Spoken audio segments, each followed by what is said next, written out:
ఇది జీలకర్ర బెల్లం. ఇవి రెండు వేరు చేయలేనంతగా కలిసిపోతాయి. పెళ్లి తర్వాత భార్యాభర్తలు కూడా జీవితాంతం అలా కలిసి ఉండాలని ఇవి తలపై పెట్టిస్తాయి.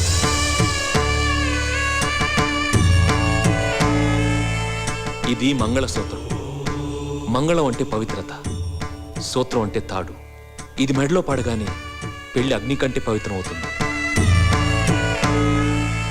పుట్టింటికెళ్తే అత్తారింటిని, అత్తారింటికెళ్తే పుట్టింటిని మర్చిపోకూడదనే 2 బొట్లున్న తాళిని మెడలో కట్టిస్తాను.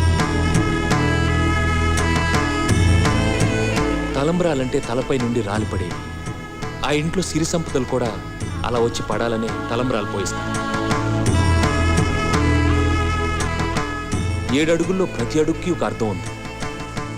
ఒకరి వెంట ఒకరు 7 అడుగులు నడిచి 6వ ప్రాణంగా 5వ తనాన్ని మూటగట్టుకొని 4 దిక్కుల సాక్షిగా 3 ముళ్ల బంధంతో 2 జీవితాలు ఒకటయ్యేదే పెళ్ళంటే.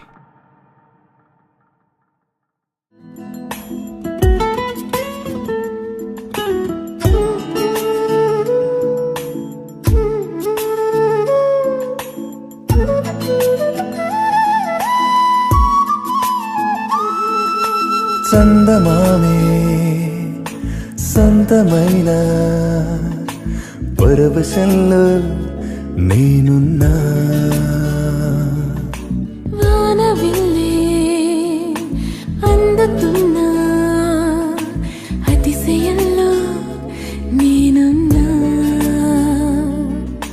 చూస్తూ నన్ను చూస్తూ నా శ్వాసల్లే మారావుగా, నడి చూస్తూ విను వింటే నా నీడల్లే మారవుగా.